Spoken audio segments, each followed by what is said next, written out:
नमस्ते। चलिए आज एक खास सफर पर चलते हैं। हम बात करेंगे बहुपदों यानी पॉलिनॉमियल्स की और समझेंगे कि मैथ्स की दुनिया में ये एक्सप्रेशंस आखिर हैं क्या। अच्छा, जरा इस एक्सप्रेशन पर एक नजर डालिए। हाँ, मैं मानता हूं पहली बार देखने में ये थोड़ा कॉम्प्लिकेटेड, शायद थोड़ा डरावना भी लग सकता है। लेकिन फिक्र की कोई बात नहीं है। वादा रहा, जब तक हम इस बातचीत के आखिर तक पहुंचेंगे, ये पहेली पूरी तरह से सुलझ चुकी होगी। सब कुछ एकदम क्रिस्टल क्लियर हो जाएगा। तो फिर शुरू करें। देखिए, किसी भी बड़ी चीज को समझने का सबसे अच्छा तरीका क्या होता है? उसे छोटे छोटे आसान हिस्सों में तोड़ लेना। तो बस हम भी ठीक यही करने वाले हैं। सबसे पहली और सबसे बुनियादी चीज है पद, जिसे अंग्रेजी में टर्म कहते हैं।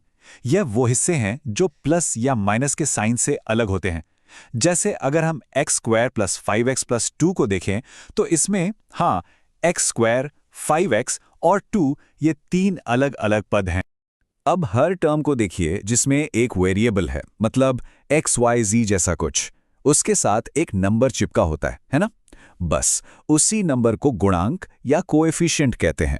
ये समझिए कि वो उस वेरिएबल का मल्टीप्लायर है। जैसे 5x में गुणांक क्या हुआ? बिल्कुल सही, 5। और फिर आता है घात यानी डिग्री। ये क्या है?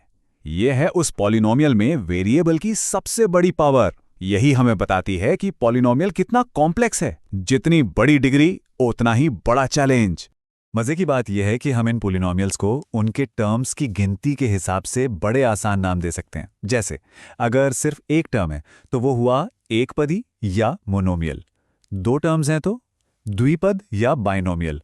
और तीन है तो ट्रिपद यानी ट्राइनोमियल। है ना एकदम सिंपल? ठीक है, बेसिक्स तो समझ आ गए। अब चीजों को थोड़ा और आसान बनाते हैं। अपनी समझ को पक्का करने के लिए हम सिर्फ उन पॉलिनोमियल्स पर फोकस करेंगे जिनमें केवल एक ही वेरिएबल हो, जैसे कि सिर्फ x वाले। हाँ, मतलब ऐसे एक्सप्रेशंस जिनमें शुरू से लेकर आखिर तक सिर्फ एक ही हीरो हो, या तो सिर्फ x या सिर्फ a। इससे क्या होता है कि हमारा पूरा ध्यान एक ही चीज पर रहता है और चीजें बहुत सीधी हो जाती हैं। चलिए अब एक बहुत ही रोमांचक मिशन पर निकलते हैं। मिशन का नाम है शून्यक या जीरोज की खोज। और यकीन मानिए, ये सिर्फ मैथ्स का एक शब्द नहीं है, ये तो पॉलिनोमियल की पहेली को सॉल्व करने का असली मकसद है। तो ये जीरोज हैं क्या? सोचिए, ये एक पहेली को सुलझाने जैसा है। सवाल बस इतना है, वेरिएबल की जगह ऐसा कौन सा जादुई नंबर रखें कि पूरा का पूरा पॉलिनोमियल जीरो बन जाए, मतलब एक तरह से गायब ही हो जाए। और इस खोज में हमारी मदद करने के लिए आता है एक जबरदस्त टूल, शेषफल प्रमेय यानी रिमाइंडर थ्योरम। ये एक कमाल का शॉर्टकट है। ये हमें बिना लंबा चौड़ा डिवीजन किए फटाक से रिमाइंडर बता देता है। बस वेरिएबल की जगह वैल्यू रखो और जवाब हाजिर। और इसी से जुड़ा हुआ है एक और भी पावरफुल आइडिया, गुणनखंड प्रमेय या फैक्टर थ्योरम। यह असल में रिमाइंडर थ्योरम का ही एक स्पेशल केस है, बहुत बहुत काम का। तो सबसे जरूरी बात क्या है? वो ये कि अगर रिमाइंडर जीरो आ जाए, मतलब अगर p of c equal to zero हो जाए, तो इसका सीधा सा मतलब है कि x माइनस सी उस पॉलिनोमियल का एक फैक्टर है। ये है वो आहा मोमेंट जहां सारी कड़ियां जुड़ जाती हैं। तो अब जब थ्योरी समझ आ गई है, तो इसे इस्तेमाल करने का वक्त है। अब हम बात करेंगे गुणनखंडन यानी फैक्टराइजेशन की। ये एक कला है, एक बड़े कॉम्प्लेक्स पॉलिनोमियल को उसके छोटे छोटे सिंपल मल्टीप्लाइड हिस्सों में तोड़ने की कला। अगर हमारे पास एक क्वाड्रेटिक पॉलिनोमियल है, तो उसके लिए एक बहुत ही सॉलिड तरीका है, मिडिल टर्म को स्प्लिट करना। इसके स्टेप्स बिल्कुल सीधे हैं। पहले एक्स स्क्वायर के कोएफिशिएंट और कांस्टेंट टर्म को मल्टीप्लाई करो। फिर दो ऐसे नंबर ढूंढो जिनको मल्टीप्लाई करने पर वही जवाब आए और जोड़ने पर मिडिल वाला कोएफिशिएंट। बस उन नंबर से मिडिल टर्म को तोड़ दो और फिर ग्रुप बनाकर फैक्टर निकाल लो। और अगर पॉलिनोमियल बड़ा है, जैसे क्यूबिक, तो हम हिट एंड ट्रायल मेथड का इस्तेमाल करते हैं। यहां हमारा सबसे बड़ा हथियार है फैक्टर थ्योरम। हम कांस्टेंट टर्म के फैक्टर्स को एक एक करके ट्राई करते हैं, ये देखने के लिए कि किससे पॉलिनोमियल जीरो हो जाता है। जैसे ही एक जीरो ए मिलता है, हमें पता चल जाता है कि x माइनस ए एक फैक्टर है। फिर बस उस फैक्टर से पूरे पॉलिनोमियल को डिवाइड कर दो। जो बचेगा वो एक क्वाड्रेटिक होगा और उसे फैक्टराइज करना तो हम जानते ही हैं। चलिए अब मैथ्स के कुछ सुपर शॉर्टकट्स के बारे में बात करते हैं। इनका नाम है बीजगणितीय सर्वसमीकाएं या अलजेब्रिक आइडेंटिटीज।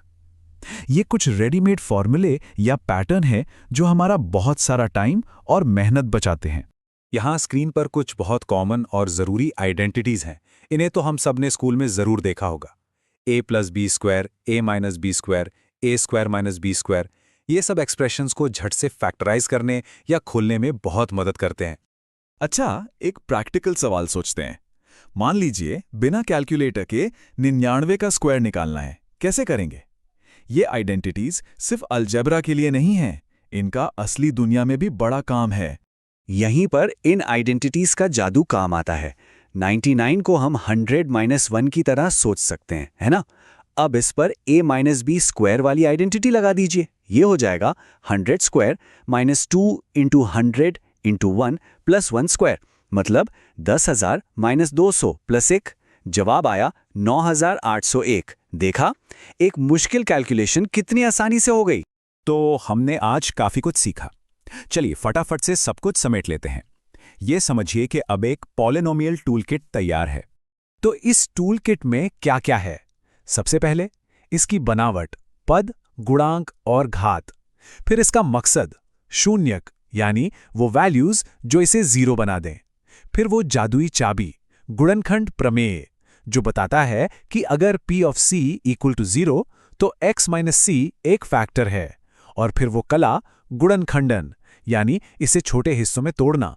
और आखिर में हमारे सुपर शॉर्टकट्स, सर्वसमीका। और अब आखिर में एक सवाल। पॉलिनोमियल सिर्फ किताबों में नहीं है, ये हर जगह हैं। रोलर कोस्टर के रास्तों में, बड़े बड़े इकोनॉमिक मॉडल्स में, हर जगह। तो अब जब ये सब जान गए हैं, तो सोचिए अपने आसपास की दुनिया में अब कौन से नए पैटर्न दिखाई देने शुरू होंगे।